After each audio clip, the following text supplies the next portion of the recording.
Guru Purnima. Guru Purnima Hindu, Buddhist এবং জৈন এই তিন ধর্মের মানুষের জন্যই প্রচণ্ড সিগনিফিকেন্ট। আর এই গুরু পূর্ণিমা এবছর পড়েছে 10ই জুলাই 2025। এই গুরু পূর্ণিমাকে আমরা আমাদের গুরুকে উৎসর্গ করে উদযাপন করে থাকি এবং এই গুরু পূর্ণিমার দিনই বেদব্যাসজির বার্থ অ্যানিভার্সারি এবং ভগবান বুদ্ধের ফার্স্ট সারমন। তো বলা বাহুল্য যে এই গুরু পূর্ণিমাতে আমরা ঈশ্বরের আশীর্বাদ এবং একাধারে আমাদের গুরুর আশীর্বাদ পেয়ে থাকি, এবং যখন ঈশ্বর এবং গুরুর আশীর্বাদ একসাথে বর্ষিত হয় তখন আমাদের যে কোনো ধরনের সমস্যার সমাধান হতে বেশিক্ষণ সময় লাগে না। আজ আমি বেশ কিছু উপায় দিতে যাচ্ছি গুরু পূর্ণিমা উপলক্ষে, এবং আপনাদেরকে এই উপায়গুলো পালন করতে হবে। ছোট ছোট উপায় বাড়িতে থেকেই আপনারা করতে পারবেন, ছোট ছোট রিচুয়ালস।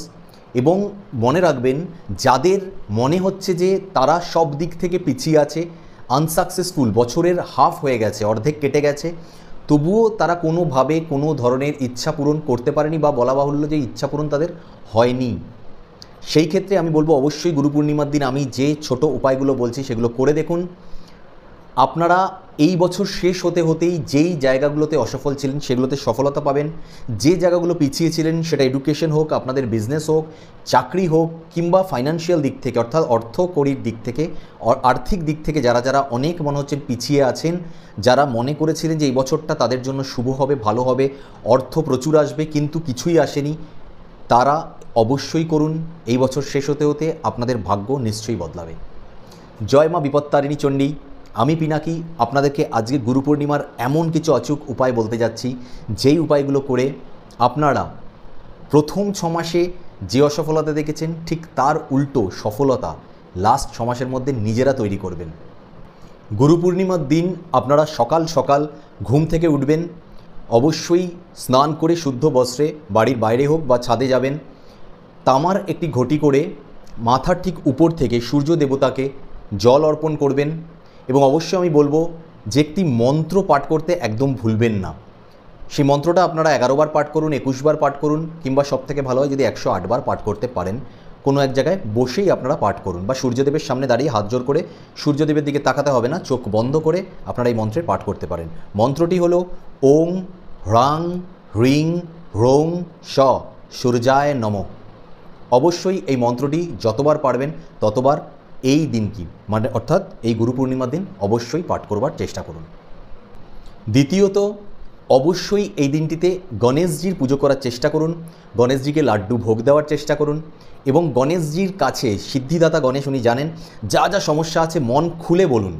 এবং যেই অবস্টেকেলগুলো আপনার আছে, আপনি কর্ম করেও যেই জায়গাগুলোতে সাকসেস পাচ্ছেন না, গ্র্যান্ড সাকসেস পাচ্ছেন না আমি বলবো, সেই সাকসেসগুলো যাতে পান, সেই সাকসেসগুলো পাওয়ার জন্য অবশ্যই ওং গং গণপতায় নমঃ এই মন্ত্র যতবার পারবেন, যদি পারেন 108 বার, না হলে আপনার যতক্ষণ মনে হচ্ছে 11 বার 21 বার যতবার হোক পাঠ করুন, এবং গণেশজির কাছে হাত জোর করে প্রার্থনা করুন যেন যত ধরনের বাধার সম্মুখীন আপনি হচ্ছেন, সেটা আপনার কর্মে হোক, ব্যবসায় হোক, বিবাহে হোক, চাকরিতে হোক, বা আপনার পড়াশোনার ক্ষেত্রে হোক, যেই জিনিসের ক্ষেত্রেই হোক না কেননা, সেগুলো যেন কেটে যায়, এবং এই বছর শেষ হতে হতেই যেন আপনার অসফলতা কেটে আপনি সাকসেসের মুখ দেখতে পারেন।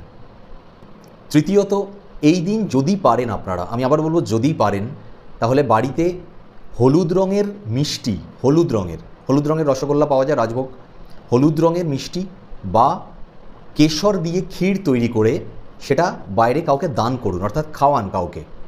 এটাতে আপনি মারাত্মক রকম উপকার পাবেন। আপনি ভাবতেও পারবেন না যে এর উপকার কতটা। আপনার যে যে জায়গাগুলোতে ব্লকেজ ছিল, স্পেশালি আর্থিক জায়গাগুলো, সেই ব্লকেজগুলো কাটতে শুরু করবে ইমিডিয়েট, মানে যেদিনকে আপনি করছেন তার 2-3 দিনের মধ্যে থেকে আপনি এফেক্ট বুঝতে পারবেন। চতুর্থত, আমরা একটা জিনিস জানি যে কোনো শুভ দিনে কিছু না কিছু দান করা অত্যন্ত শুভ হয়, এবং আমাদের ভাগ্যের জন্য অত্যন্ত শুভকর হয়। আমাদের যে দুর্ভাগ্য চলে, সেই দুর্ভাগ্যকে কাটানোর জন্য অবশ্যই দান ধর্মটা প্রচণ্ড রকমভাবে জরুরি। তাই গুরু পূর্ণিমা একটা মারাত্মক শুভ দিন।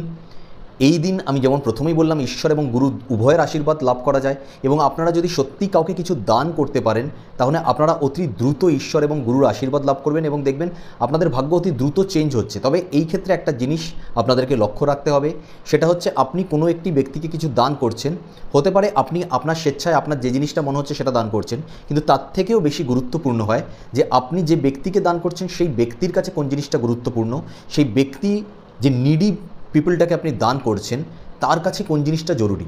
তার কাছে যদি হয় অর্থ, তাহলে অর্থ দান করতে পারেন। তার কাছে যদি হয় বস্ত্র দান করতে পারেন। তার কাছে যদি হয় খাদ্য, তাহলে খাদ্য দান করতে পারেন। তাই একটু জেনে নিন সে কোন অভাবের মধ্যে রয়েছে, তার কোন জিনিসটা আগে দরকার, সেই জিনিসটা যদি আপনি দান করেন তাহলে আপনি দেখবেন অত্যন্ত শুভ ফল আপনি নিজে লাভ করতে পারবেন। পঞ্চম, এই দিন অবশ্যই একটা মাটির প্রদীপ নেবেন। সেই মাটির প্রদীপের মধ্যে সর্ষের তেল দিয়ে তার মধ্যে অল্প হলুদ গুঁড়ো, অল্প চিনি এবং গুড়, চিনি বা গুড় আমি বলছি না কিন্তু, ভালো করে মনে রাখবেন। সর্ষের তেল দেবেন, তার মধ্যে অল্প হলুদ গুঁড়ো, তার মধ্যে অল্প চিনি এবং তার মধ্যে গুড়, চিনি এবং গুড় উভয়। তার সঙ্গে অক্ষত অর্থাৎ অভাঙা কিছু চাল, আতপ চাল অবশ্যই, তবে চালগুলো যেন কোনোটা ভাঙা না থাকে, একদম গোটা চাল অল্প দেবেন। দিয়ে সেটিকে সলতে দিয়ে জ্বালাবেন এবং অবশ্যই যখন জ্বালাবেন মনে মনে এই আশাটা রেখেই জ্বালাবেন যেটা ঈশ্বরের জন্য এবং আপনার গুরুর জন্য, তাদের উদ্দেশ্যে আপনি জ্বালাচ্ছেন। যদি আপনি দীক্ষিত না হন, যদি আপনার গুরু না থেকে থাকে, তাহলে যেই ঈশ্বরকে আপনি মন থেকে সবথেকে বেশি মানেন, সবথেকে প্রথমেই তার নাম আপনার মুখে আসে, আপনার মনে আসে, আপনার মাথায় আসে, সেই ঈশ্বরের উদ্দেশ্যে আপনি প্রদীপ জ্বালান এবং চোখ বন্ধ করে তার কাছে প্রার্থনা করুন যেন আপনি যা যা জীবনে চেয়েছেন সেই জিনিসগুলো, যেগুলো অধুরা রয়ে গেছে, যেগুলো এখনও পর্যন্ত আপনি ছুঁতে পারেননি, সেই জিনিসগুলো যেন খুব তাড়াতাড়ি, সেই ইচ্ছাগুলো যেন খুব তাড়াতাড়ি পূরণ হয় আপনার। 6 নম্বর, গুরু পূর্ণিমার দিন একটা দুর্দান্ত টোটকা আপনাদেরকে আমি বলছি।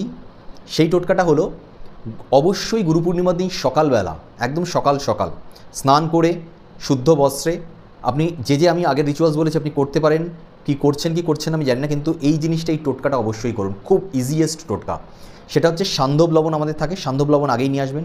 ঠিক গুরু পূর্ণিমার দিন সকালবেলা স্নান করে শুদ্ধ বস্ত্রে তারপর আপনি অল্প একটা ছোট টুকরো নেবেন কাগজের, তার মধ্যে অল্প সান্ধ্যব লবণ নেবেন, নিয়ে কাগজের টুকরোটাকে ভালো করে মুড়বেন। মুড়ে আপনি আপনার মানি ব্যাগে রেখে দিন। আপনি ডে 1 থেকে আপনার ভাগ্যের পরিবর্তন নিজে লক্ষ্য করতে পারবেন। যেই জায়গাগুলোতে আপনার মনে হচ্ছিল যে ব্লকেজ হচ্ছে, ফেলিওর হচ্ছে, সেই জায়গার ব্লকেজ খুলতে স্টার্ট করবে এবং আপনি বুঝতে পারবেন, একদম লিটারেলি আমি বলছি, বুঝতে পারবেন যে এবার আপনি ডেফিনেটলি অধরা যে সাকসেসগুলো ছিল সেই সাকসেসগুলো হাতের মুঠোয় পেয়ে যাবেন। 7 নম্বর, যেরকম আমি প্রথমেই বলেছি, সিদ্ধিদাতা গণেশজির নাম নেবেন, তার মন্ত্র পাঠ করবেন। তার সঙ্গে অবশ্যই যদি পারেন মহাদেবের নামও নেবেন, মহাদেবের মন্ত্রও পাঠ করবেন, ওম নমঃ শিবায়। এই মন্ত্রটুকুই আপনি পাঠ করুন, 108 বার পাঠ করুন। আপনি দেখুন এই দিনের যে আমি প্রথমে সূর্য মন্ত্র আপনাকে বলেছি, তার সঙ্গে আমি গণেশজির মন্ত্র বলেছি এবং আমি এবার মহাদেবের মন্ত্র বললাম, এই 3টে মন্ত্র পাঠ করবেন এবং তার সাথে অ্যাডেড আরেকটা বলবো, একটু সময় বের করে নেবেন, একটা দিন, মাত্র একটা দিনের জন্যই বলছি, প্রতিদিন বলছি না, একটু সময় বের করে নেবেন। আরেকটা তার সঙ্গে মন্ত্র গায়ত্রী মন্ত্র, গায়ত্রী মন্ত্রটা পাঠ করে নেবেন এর সাথে। আপনি যদি যে রিচুয়ালসগুলো আমি বলেছি তার সঙ্গে যে 4টে মন্ত্র, সূর্য মন্ত্র, গণেশজির মন্ত্র, মহাদেবের মন্ত্র আর গায়ত্রী মন্ত্র, 4টে মন্ত্র যদি এই দিন পাঠ করতে পারেন, আপনার লাইফে মিরাকেল হবে।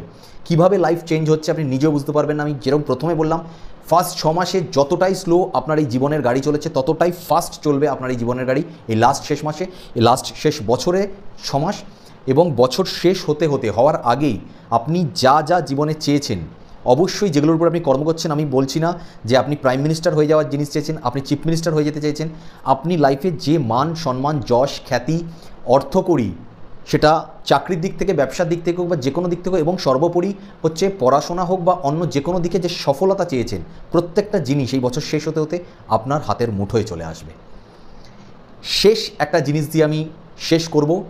যেহেতু এই বছর আমাদের গুরু পূর্ণিমা পড়েছে বৃহস্পতিবার দিন, অবশ্যই লক্ষ্মীবার, তাই যারা স্পেশালি যারা অর্থনৈতিক দিক থেকে প্রচণ্ড রকমভাবে ভুগছেন, আর্থিক দিকে মনে হচ্ছে প্রচুর জায়গায় আটকে আছেন, বাধাপ্রাপ্ত হচ্ছেন, অর্থ সেভাবে আসছে না, আপনারা কাজ যতটা ডেলিভার করছেন অর্থ সেই অনুপাতে আপনাদের কাছে আসছে না, তাহলে অবশ্যই মা লক্ষ্মীর পুজো করতে একদম ভুলবেন না এবং পারলে শ্রী মন্ত্রের 108 বার অবশ্যই জপ করে নেবেন।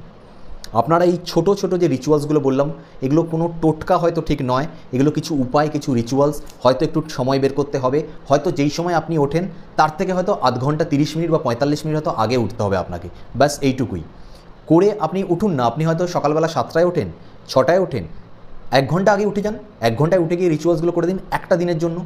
এই একটা দিন আপনার গোটা জীবন বদলে দিতে পারে। তাই অবশ্যই বলবো যে ছোট রিচুয়ালসগুলো আপনাদেরকে আমি বললাম করুন, নিজেদের ভাগ্যর পরিবর্তন নিজের চোখে আপনি দেখতে পাবেন।